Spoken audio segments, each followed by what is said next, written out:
찬송가 208장입니다. 찬송가 208장. 내 주의 나라와 주 계신 성전과 피 흘려 사신 교회를 늘 사랑합니다.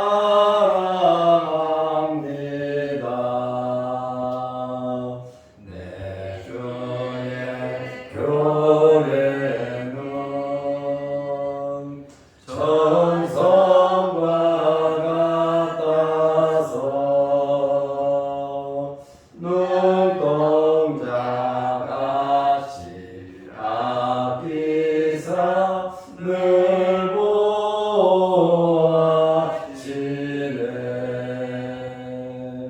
이 교회 위하여 눈물과 기도로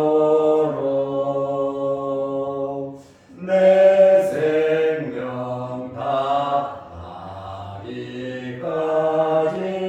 늘 봉사합니다.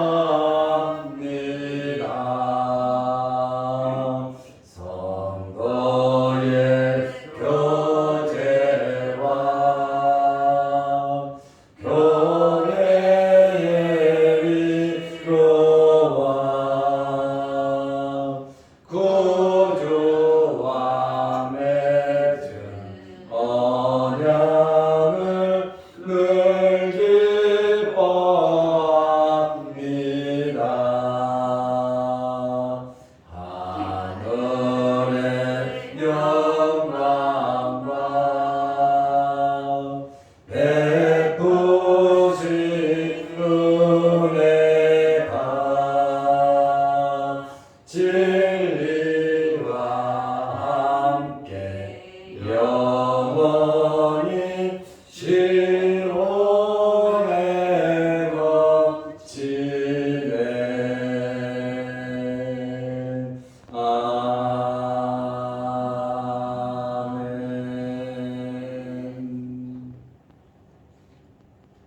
사도신경으로 우리의 신앙을 고백하겠습니다. 전하사 천지를 만드신 하나님 아버지를 내가 믿사오며 그의 아들 우리 주 예수 그리스도를 믿사오니 이는 성령으로 잉태하사 동정녀 마리아에게 나시고 본디오 빌라도에게 고난을 받으사 십자가에 못 박혀 죽으시고 장사한 지 사흘 만에 죽은 자 가운데서 다시 살아나시며 하늘에 오르사 전능하신 하나님 우편에 앉아 계시다가 저희로서 산자와 죽은 자를 심판하러 오시리라. 성령을 믿사오며 거룩한 공회와 성도가 서로 교통하는 것과 죄를 사하여 주시는 것과 몸이 다시 사는 것과 영원히 사는 것을 믿사옵나이다. 아멘. 하나님의 말씀 마가복음 6장 45절 46절입니다.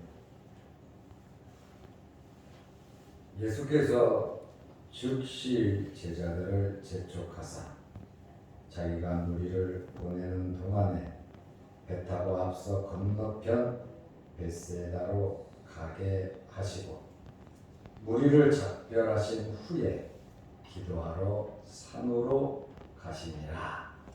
아멘. 오늘은 비가 굉장히 많이 올 것이다. 뉴스에서도 나오고 또 어제 저녁부터 일기예보는 비가 많이 올 것이다. 그래서 새벽 4시간 상당히 걱정을 했습니다. 새벽 3시가 되니까 잠시 동안 폭우가 쏟아지더라고요. 엄청나게 오더라고요. 그러고 나서 또 비가 멈춰져서 하나님 감사합니다. 오늘 새벽에 비가 호수같이 오면 몇 분이나 오실까? 사실은 염려는 했어요. 그러면서도 영상 유튜브를 찍어서 보내니까 예배드리고 기도하시겠구나 이렇게 마음에 위안 삼았습니다. 그래도 우리 장로님들이 빠지지 않고 이렇게 용감하게 교회에 오셔서 얼마나 감사한지 모르겠습니다. 모두 차 타고 오시는데 역시 교회에서 우리 장로님들이 앞서서 이렇게 앞자리에 앉아서 새벽 예배를 드리니까 목회하는 목사로서 든든하고 우리 장로님들에게 무한 대단한 감사의 마음을 드립니다. 이렇게 함께 교회를 지키고 파수꾼으로서 기도한다는 것 정말 감사한 일이죠. 이제 우리 안수 집사님들도 우리 장로님들을 좀 배워서 새벽에도 교회 오고 같이 예배도 드리고 그래야 또 나중에 장로가 돼서도 교인들에게 모범을 보이지 않겠습니까? 근데 우리 안수 집사님들이 수요일 예배는 또 잘 나와요. 그래서 참 감사한 마음이 있어요. 요즘에 수요일 예배도 교인들이 잘 안 나오거든요. 그래도 우리 안수 집사님들이 또 수요일 날 와서 자리를 채워주고 직장에서 급하게 오는 그 모습 속에 대단히 감사한 마음을 제가 말은 잘 안 해요. 표현은 안 하지만은 성도들의 행동 하나하나 너무나 고맙고 감사하고 또 감동을 줄 때가 참 많아요. 아침에 제일 먼저 정강자 권사님이 들어오셔서 80이 넘으신 분이 오늘 못 오시겠다 내가 생각했는데 오셔서 되게 반가웠어요. 고맙기도 하고. 좀 지나니까 장태월 권사님 90이 넘었잖아요. 새벽에 예배드리러 오셨어요. 아들 며느리는 지금 동유럽 쪽에 친척 방문을 가셨잖아요. 가시면서 저한테 기도를 받고 목사님 어머니가 혹시 새벽에 못 오시면 저한테 연락 좀 해주세요. 왜냐하면 연세가 90이 되셨으니까 어디 아프실까 걱정이 되셔서 그 말씀을 꼭 하시더라고요. 새벽에 못 오시면 연락을 좀 주세요 하시더라고요. 그래서 월요일 날도 사진 찍어서 제가 보냈고 화요일 날도 사진 찍어서 보냈고 오늘 권사님이 못 오시면 새벽 예배 끝나고 제가 찾아뵈려고 했어요. 그리고 또 며느리한테 내가 보고를 해드려야지. 그래서 아침에 이렇게 오셔서 제가 사진 찍어서 벌써 보냈어요. 지금 유럽 쪽은 저녁 시간 잠잘 때거든요.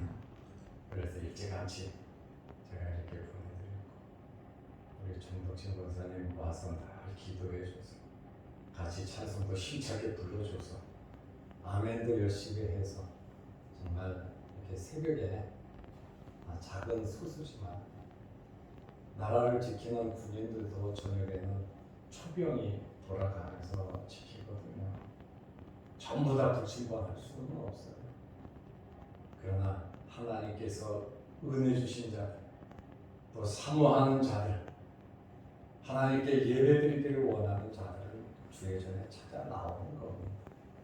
그래서 여러분들이 자양동교회 파수꾼이다 생각하시고 여러분 가정의 파수꾼이다 생각하시고 이렇게 열심히 참석해 주시고 또 이렇게 함께 해 주셔서 대단히 감사함을 드립니다. 이렇게 또 말씀을 드려가고 또 억수같이 와도 어쩔 수 없이 와야 되는 상황이 안 됐으면 좋겠고 너무 힘들 때는 또 영상 예배 드리셔도 되지만 또 여러분들이 이렇게 파수꾼으로서 이렇게 사명 감당해 주셔서 대단히 감사합니다. 그리고 영상 유튜브를 보면서도 같이 이렇게 동참하는 또 많은 성도들에게도 고마움과 감사함을 드립니다. 유튜브 보면서 가정 예배 드리시는 가정들이 몇 가정 있어요.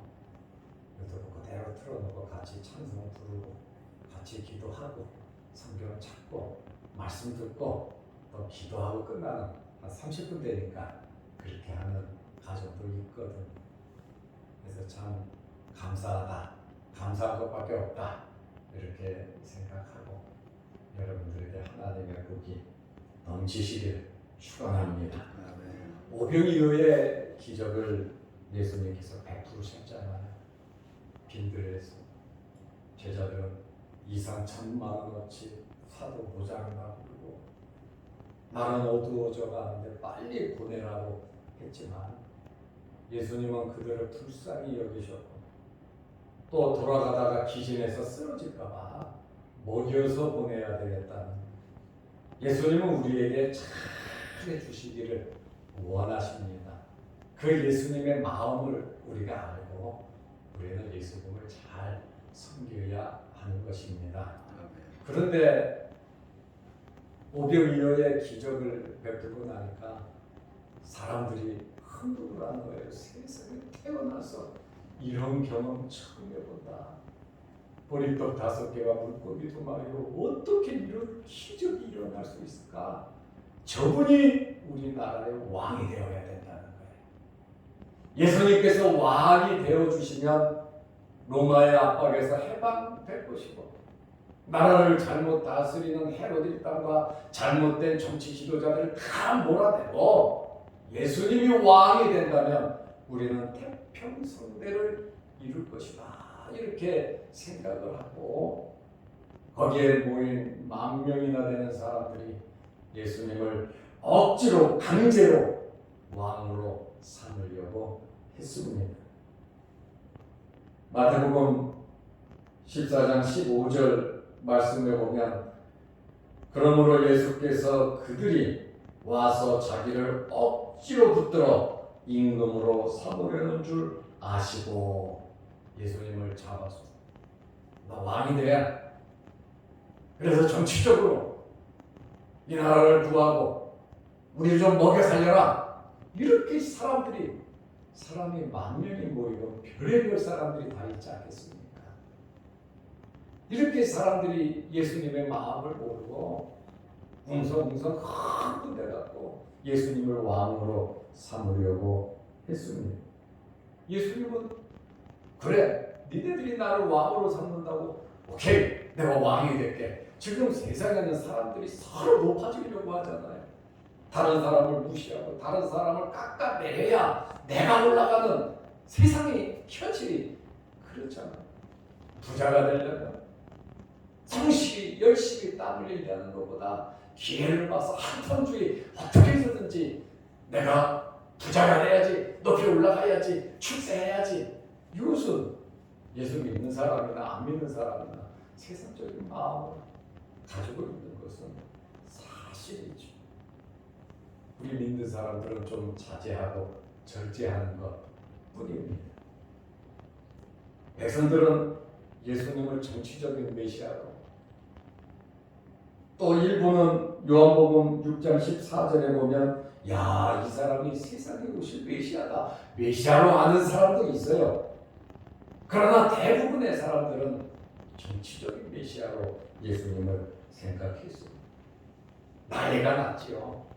그런데 여러분 더 큰 문제가 생겼어요. 그것이 뭐냐면 제자들이 더 흥분했다는 거예요.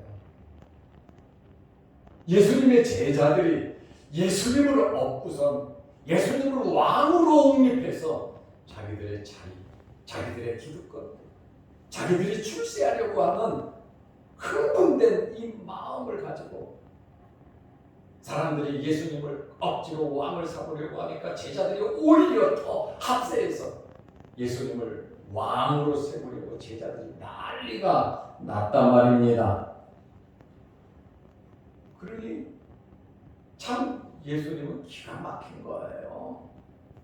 예수님께서 이 땅에 오신 목적을 말씀하셨고 나는 메시아라고 죽었다가 살아날 것을 이 땅에 오신 목적을 제자들에게도 알려주고 가르치고 전도시키고 그리고 기적까지 다 이루고 전도하고 돌아왔던 제자들 아닙니까? 그렇게 능력도 해냈던 제자들이 세상적인 욕심에 가득 차 있다는 거예요. 우리는 욕심 갖지 말라는 거 아니에요. 잘 되지 말라는 거 아니에요. 그러나 하나님의 말씀, 하나님의 마음을 알고 예수님의 마음을 알고 하나님의 나라와 의를 구하면서 우리는 살아가야 되지 않겠습니까? 우리는 영원한 나라, 저 하나님의 나라를 바라보고 예수님의 재림을 기다리면서 하나님 앞에 설 때를 생각하면서 우리는 살아야 하는 것이에요. 이 세상이 긴 것 같지만 짧아요. 성경에 보면 물질이 있는 곳에 곧바로 다툼과 싸움이 나옵니다. 높은 자리에 올라가면 올라갈수록 겸손해지는 것이 아니라 더 교만해져서 하나님이 세워주셨음에도 불구하고 하나님께서 베풀어 주셨음에도 불구하고 사람의 마음은 연약해서 교만해진단 말이에요. 첫 사람, 첫 마음을 잊어버리기가 쉽다는 겁니다. 그래서 예수님께서 너무 마음이 불편했어요. 사람들은 그렇다 치더라도 제자들은 그러면 안 되죠. 세상 사람들은 그렇다 치더라도 우리 교인들은 세상 사람처럼 살면 안 되잖아요. 예수님의 마음을 알고 불쌍히 여기는 마음 가지고 하나님을 기쁘시게 해드리며 주님과 함께 주님을 바라보면서 주님을 닮아가는 것이 우리 성도들의 삶이잖아요. 세상의 마음 뺏기지 않고 위의 것을 바라보라 그러잖아요. 위의 것을 바라보면서 예수를 바라보면서 우리는 살아야 하는 것입니다. 세상 사람들은 좀 다르죠. 목사가 타락하고 성도들이 타락해서 세상적인 개념을 가지고 살아간다면 하나님께서 얼마나 마음 아프시겠어요. 지금 예수님의 제자는 그러고 있잖아요. 왕이 되라고 왕이 되라고 우시하고 있잖아요.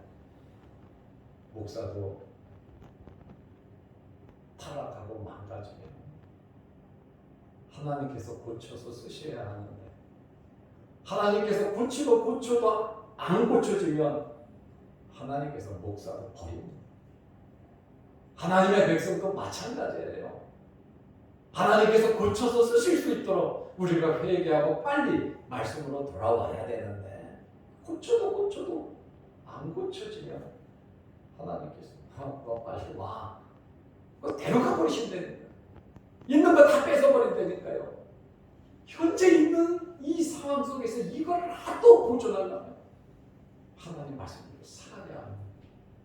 하나님 말씀대로 겸손하게 살아가면 낮아지면서 살아가면 숨기면서 살아가면 하나님께서 더 많이 주신단 말이에요.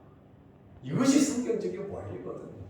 욕심 부리면 부릴수록 잘 되는 것이 아니라 안 되고 하나님 말씀대로 살아가면 살아갈수록 하나님께서 잘 되게 해주신다니까요. 그래서 낮아지는 겸손해지는 순종이 제사보다 낫다 그러잖아요. 그러므로 우리는 어디서든지 겸손해져야 되거든. 그러면 누가 높여주시느냐? 하나님께서 높여주시는 거거든요. 그래서 저는 여러분들이 하나님께서 높여주셔서 좀 높아지시고 또 여러분들의 부귀영화 물질도 하나님께서 여러분에게 주셔서 여러분들이 부자가 되시기를 축원합니다. 우리가 땀 흘려 열심히 살아야 되죠. 그렇게 산다고 해서 부자가 되는 거 아니잖아요. 하나님께서 복을 주셔야 먼저 그의 나라와 그의 의를 구해야 잘 되는 것이고 어렵고 힘든 그 환경 속에서 그 어렵고 힘든 환경 속에 하나님께서 우리에게 주시는 그 복을 바라보면서 참고 견디는 거예요. 인내하는 거예요. 하나님께서 해결해 주실 것을 믿고 우리는 살아가는 것입니다. 마가복음 6장 45절에 보면 예수께서 즉시 예수님께서 빨리 움직이신 거예요. 제자들이 막 흥분해서 날뛰잖아요. 즉시 제자들을 재촉하사 지금 헛된 꿈을 꾸고 있잖아요. 잘못된 생각을 하고 있잖아요. 자기가 무리를 보내는 동안 배 타고 앞서 건너편 벳세다로 가게 하시. 빨리 가라. 여기서 분리되라.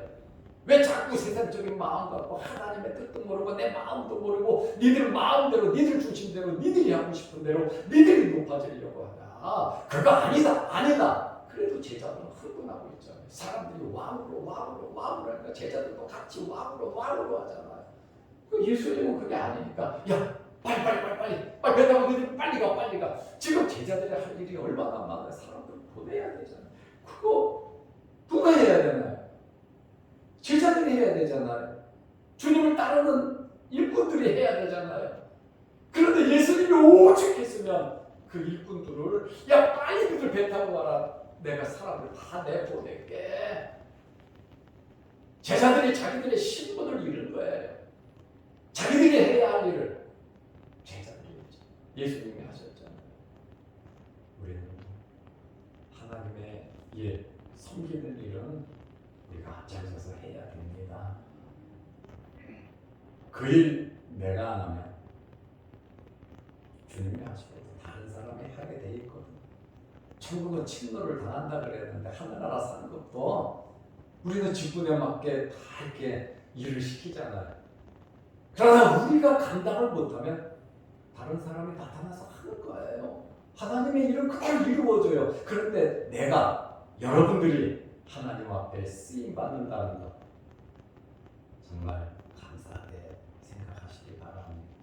그래서 열심히 하나님 섬기는 일을 우리는 다른 사람들에게 기회 뺏기지 말고 다른 사람은 또 다른 면으로 봉사하도록 또 잘 이렇게 지켜 세워주고 우리는 내가 맡은 일에 대해서 정말 최선을 다해야 돼요. 목사는 목사로서 할 일 해야죠. 장로는 안수집사는 권사는 지사는 각 기관장들 부역장 자기에게 맡겨준 일을 정말로 감당하려고 할 때 하나님께서 필요한 것을 다 공급해 주시는 겁니다. 그래서 제자들이 해야 할 일을 지금 정신 못 차리니까 예수님이 하시잖아요. 얼마나 예수님께서 마음이 아프시겠습니까? 즉시 제자들을 보내신 것은 상황이 그만큼 급하셨기 때문입니다.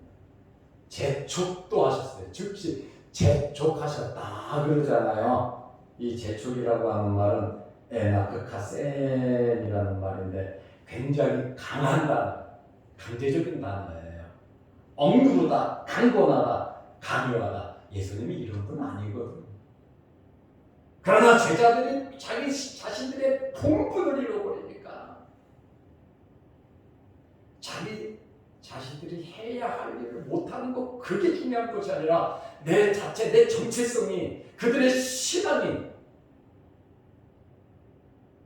너무 흔들리니까 봉사가 중요한 게 아니라 그 사람 자체가 흔들리고 있으니까 예수님께서 강하게 재촉해서 그들을 뛰어나버렸다는 말이에요. 배를 태워갖고 너 건너편 막 벳세다로 가라. 지금 벳세다 다른 벳세다지만 또 건너편에 벳세다로 니들 가라.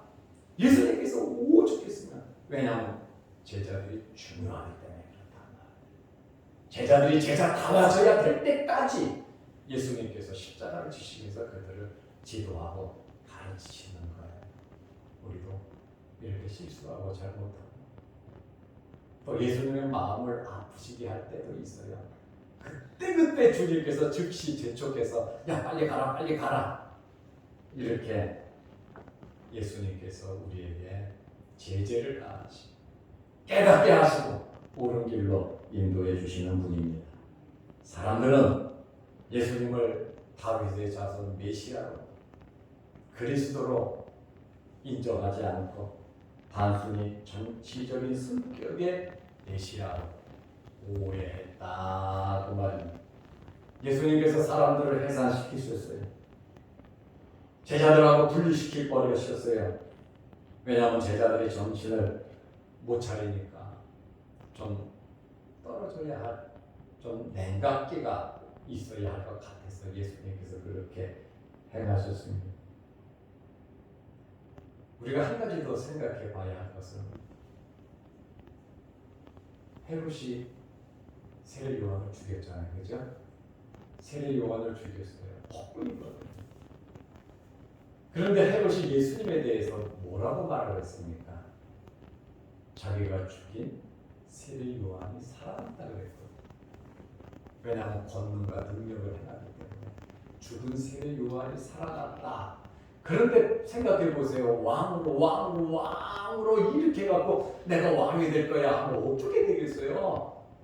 세례 요한이 널 죽인 헤롯이 군인들을 데리고 와서 예수님을 잡아 죽일 겁니다. 싸울 겁니다. 그것뿐 아니에요.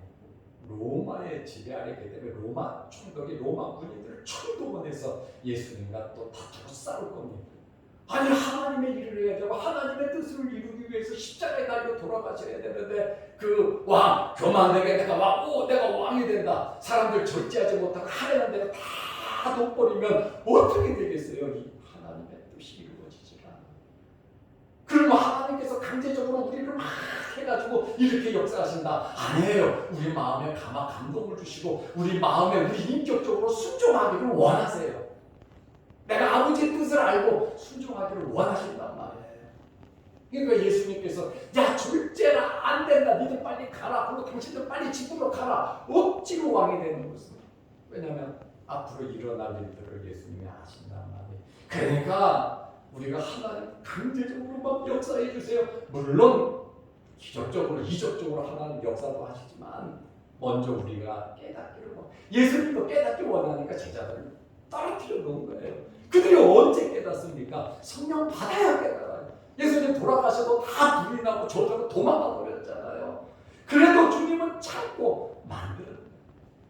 제가 말씀드렸잖아요. 망가진 것 고쳐서 사용하신다고. 잘못된 성격, 잘못된 생각, 잘못된 믿음 예수님께서 고치시거든요. 고치시라고 우리 자신들을 주님께 내맡기시기 바랍니다.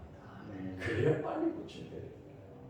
그래야 일이 잘 풀려가는 거예요. 그러니까 제자들 이 생각 저 생각이 없어요. 당장 눈앞에서 잘만 되면 되는 거거든요. 그래서 아무리 좋은 일이 있어도 여러분 먼저 기도 한번 하고 결정하세요. 어렵고 힘들어서 포기하려고 해도 우선 포기하지 말고 기도하면서 여러분의 마음이 편해질 때 결정하시길 바랍니다. 그러면 예수님께서는 다 보내고 46절에 보니까 무리를 작별하시는 게 기도하러 산으로 가십니다. 하시길 다 하셨잖아요. 감당하셨잖아요. 주님이 그런 분이에요. 왜냐하면 십자가를 지셔야 되는 마귀도 3번이나 시험했잖아요. 그거를 이기고 공생애를 시작하셨는데 이제 사람들이 억지로 왕, 제자들도 같이 왕, 그런데 다 돌려보내고 예수님은 기도하러 가셨잖아요. 하나님과 교제하면서 기도하면서 이 땅의 목적을 부활을 바라보면서 재림을 바라보면서 한 걸음 한 걸음 가셨습니다. 예수님께서 산에 가서 왕이 될 수도 있었지만 이 땅의 뜻을 이루기 위해서 기도하러 산에 가신 예수님의 마음 받아서 여러분들 기도해. 여러분 가정을 위해서, 생각을 위해서, 또 건강을 위해서, 또 교회를 위해서 이 땅에 살아가면서 믿음으로 잘 살 수 있도록 항상 기도하고 응답받고 하나님과 교제하면서 살아가시기를 바랍니다. 기도하겠습니다. 하나님 아버지 우중에 주의 전으로 우리를 불러주셔서 감사합니다.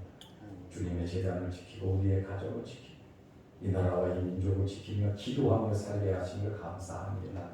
우리의 기도를 들어주시고 응답하여 주옵소서. 친척 방문을 위해서 외국 멀리 나간 우리 권사님 지켜주시고 건강한 모습으로 돌아오시게 하옵소서. 교회와 성도들의 가정과 생업과 자녀들에게 복을 내려 주옵소서. 영상 유튜브 보며 함께 은혜 받는 성도들에게도 크신 복으로 채워 주옵소서. 예수님의 이름으로 기도드리옵나이다. 아멘. 하늘에 계신 우리 아버지여, 이름이 거룩히 여김을 받으시오며 나라의 마옵시며 뜻이 하늘에서 이룰 것 같이 땅에서도 이루어지이다.